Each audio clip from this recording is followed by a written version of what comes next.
Hello everyone, hope you are doing well. I am Akshay Parmar, Assistant Professor at LJ Institute of Engineering and Technology in IT ICT Department. Welcome to the video tutorial series of the data communication and the computer network. In this today's session, we will discuss about the principle of the network application. Right? So let's move forward toward that. So what are the network principle that we will start in this session? Right? So first of all, write a program that runs on the different end systems. Right? To work in the computer network, you need to write a program that can be run on any end system. Right? You don't require any specific language which is run on only and one type of single machines, right? You do for an example, if you are writing a program for an example for a Mac system that cannot be run on the Windows or Linux based system, right? So you need to program that can be run on any different kind of end system, right? So network so system dependency that want there, right? So that kind of program you need to write. After that program can communicate over the network, right? For an example, you have a mailing system or a messaging system, right? So they are communicate over the networks, right? For an example, web server softwares to communicate with the browser softwares, right? So with the help of the browser, you are requesting some kind of information to the server end, right? And that server is responding back to the browser. So that is the basic functionality of that kind of programs, right? After that, no need to write a software for a network core devices, right? So the network core devices doesn't require any kind of software. The network core devices do not run on the user's application, right? They are doing a basic functionality in the network. The application on and system allows for the rapid application development propagation. For an example, if you are working in an email system, so it needs a rapid evolution in that system, right? So that is the all kind of thing. So you do not require any kind of software for the network core devices, right? But for the end user, we need to write a program or a software which can be run on the end system, and it can communicate over the network, and it can provide a facility to transfer the information, for to request the information, to send and response and all that things, right? As you can observe in the figure that the system is having some kind of programs, right? With the help of that, they are requesting the information which can be shared on the network, right? So this is the basic functionality of that particular kind of network. After that, let's see an example of the network applications are email system, right? You are using a Gmail, Yahoo Mail, Orkut Mail, or any kind of mailing system. They are the example of the network application, right? With the help of that, you are able to exchange an email, right? In the email, you can send any kind of information such as a text. It can be an image, it can be a video, it can be any file, right? With the help of the email, you can send that information. After that, web, right? Web is another very famous network application, right? With the help of that, you can share the information or share the resources all over the network. After that, the text messaging, as you have seen in the email system, or you are seeing in the WhatsApp, in the Facebook, or any kind of social media networking technology, they are using a text messaging system there. So that is the network application. After that, you can remotely log into the any system with in the particular network, right? For an example, the Facebook or Instagram login, or in the network, you can remotely log in any system from that, right? Multi-user network games, right? You all had played around Mini Militia or Counter Strike like a networking game, right? So they need and some kind of softwares that are the application of the networks, right? After that, the streaming the stored video, as you can observe that in the YouTube and all that, right? So you are viewing that already stored video, right? So they are streaming that stored content there, that is already stored on their servers, right? They are getting that information from that servers, and they are displaying to the end user. After that, the voice over IP, the after that, the another application is a voice over IP. For an example, Skype, you can all are doing the video calls or audio calling in the Skype. You are chatting on the Skype also, right? So that are the network application there. And the real time video conferencing, such as a Skype or a WhatsApp call or a Facebook call, So the video call, they all are the real-time video conferencing, right? So with the help of the network only, you can do that all the things, right? So that are the example of the network applications. After that, there are the two possible structure for the application, right? It can be following the client server architecture, or they are directly connected with each other, right? That is the peer-to-peer architecture, right? So let's see one by one all of them, right? So let's discuss about the client server architecture. In that, the end system is working as a client, and the server is storing the information there, right? So let's see the server and the client one by one. The server is always on the host, right? The host system is always called the server. It is having a permanent IP addresses, right? And the data center for the scaling. You can observe that there are the servers in the network, right? They are having a permanent IP addresses. Their servers are using a data centers for the scaling its expansion, right? They are having a data center. In that they are storing an information, right? After that, the client is the end system, right, which is used for the communicate with the server, right? The server system, the client system is requesting some kind of information to the server. The client system is used by the end user to communicate with the server, right? It can be the intermediately connected. It may have a server is having a permanent IP address, but the client do not require a permanent IP address, right? They may have a dynamic IP addresses also. They do not communicate directly with each other, right? If the two clients want to communicate with each other, they cannot directly communicate in the client server architecture. In that, one client need to request to communicate with the other client to the server only, right? If server is allowing and server is giving a functionality to communicate with other client, then only with the help of the server only two clients can communicate in the client server architecture, right? In the client server architecture, client is requesting some kind of information from the server, right? Server is processing that request which is coming from the client itself, right? So after that, after getting the request, server is doing some kind of searching in its database, right? If the desired information which is asked by the client server, which is the seeking by the client, that is found in the server itself, then server is responding the client that this is your information which is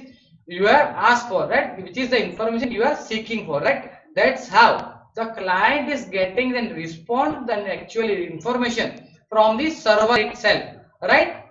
This is the all about the client server architecture. After that, let's move forward about the another kind of architecture which is following in the network, that is the peer-to-peer architecture, right? As you have observed that the one system, that is the work as a host, which is always a host, as is that is the server.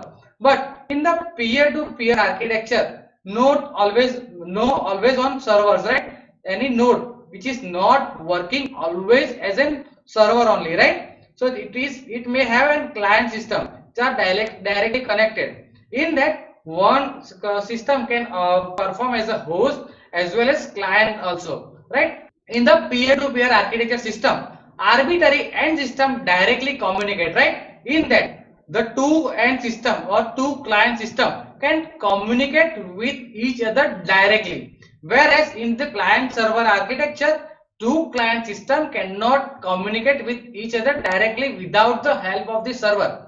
But in the peer-to-peer architecture, the two client system can communicate directly with each other, right? In that, the peer request service from other peers, right? That provides the service in return to other application or other peers, right? In that, the self scalability, right? The pros of the peer-to-peer architecture is a self scalability, right? If new peer brings a new service capacity as well as the new service demands, right?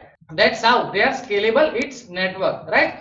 Peers are intermediately connected and change the IP address itself.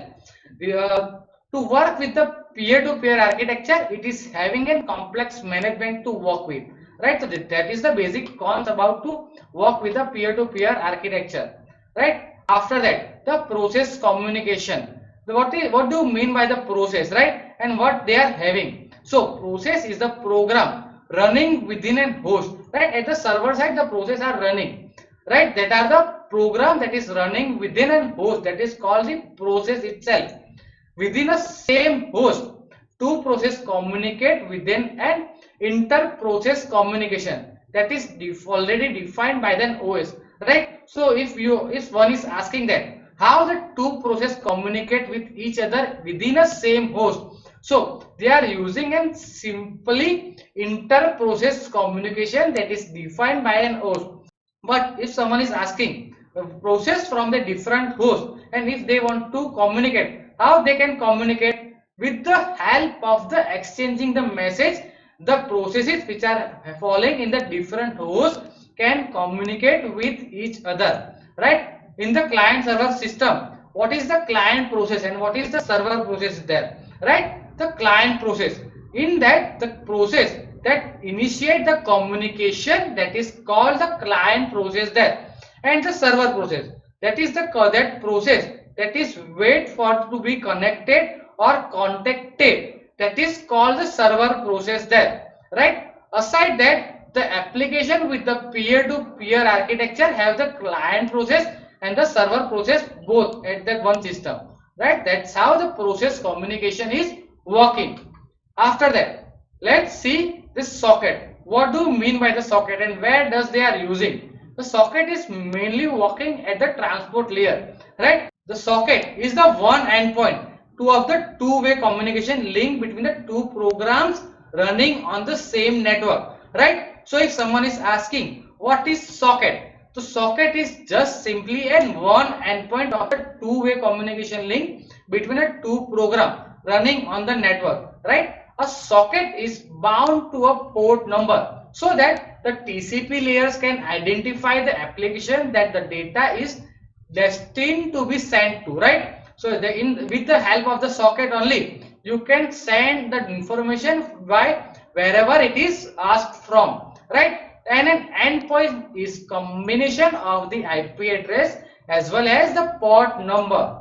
Example of the socket, right? In that, this is the combination of the IP address and the port number itself, right? After that, the socket is used the process which can be send and receive information to and from the socket itself, right? The process are getting the information which it is the process can send or receive messages to and from its socket itself, right? Socket basically the socket is then analogous to door, right? Which is used for the sending the process that shows the message outdoor, right? The sending the process relies on the transport infrastructure on other side of the door to deliver the message to the socket at the receiving process, right? That's how the socket is working as a door, right? After that, the socket command in the Python. Let's see all the commands in the with context to that. There are the commands which is context of the Python itself, right? Other programming language may have the different kind of syntax system, right? This is the command which are used with the Python for the socket. Here the socket.socket is work for the establishing the socket, right? After that, the s.bind in the bracket of host and the port address, right? This command is used for the binding an IP address and the port address in the socket itself, right? So s.bind is used to bind an IP address as well as the port address, right? After that, the s.send.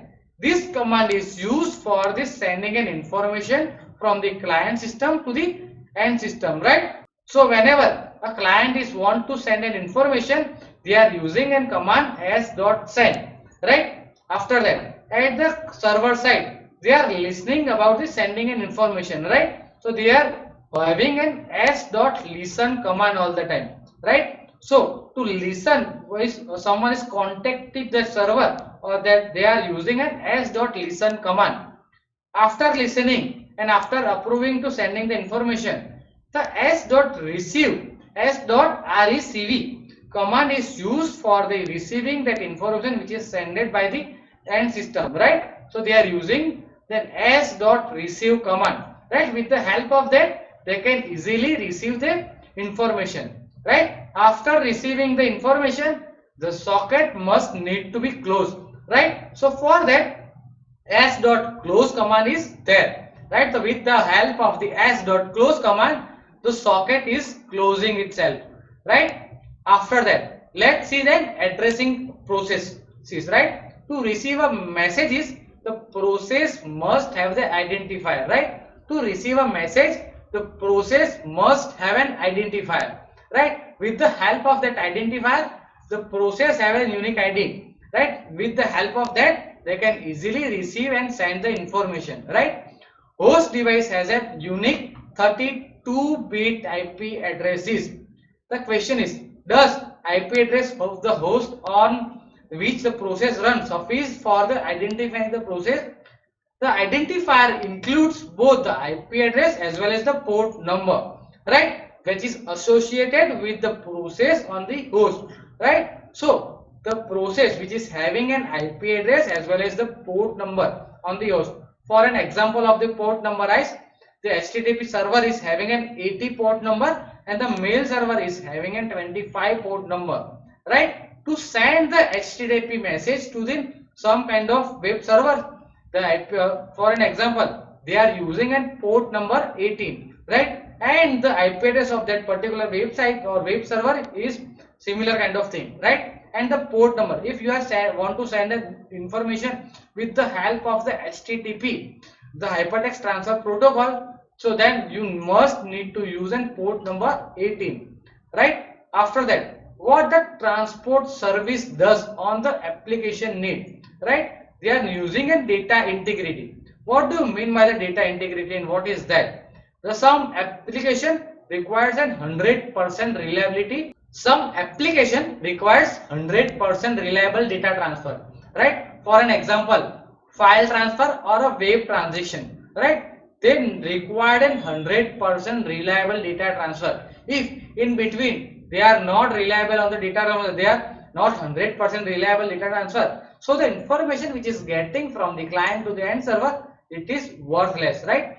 Other apps, for an example, audio can tolerate some kind of losses, right? So for an example, audio is having an analog kind of signal, so some kind of loss can be tolerated, right? After that, the timing, some application, for an example, a calling system or a video calling system or interactive game require a low delay to be effective, right? If for an example, if you are saying something hello and your friend is getting in that hello with some kind of time delay, so it is really a worthless system, right? So it is really worthless. For an example, for another example, if you are playing in some kind of LAN gaming or interactive gaming, right? For an example, Counter Strike, you are firing a bullet and that bullet is reaching to the your enemy with some kind of time delay, right? So that is the worthless at that time, right? So timing is another kind of system which is you need to concern about, right? After that, the throughput. So what do you mean by the throughput? Some application requires the minimum amount of the throughput to be effective. For an example, the multimedia, right? Other apps, for an example, Elasticsearch apps makes a use of the whatever throughput they get, right? After that, the security is the basic need nowadays, right? In that, the data integration, encryption, data decryption, data integrity, all the things are following under the data security, right? So in the security, the no mediator can access the data and all the things that we need to concern about. If the sender is sending in data to the receiver, so that receiver only have to receive the data. That are the things that we need to concern with the in the context of the security itself. So right, so that are the basic principle we need to keep in mind with working with the network application, right? So that's all about the today's session. Thank you for the watching.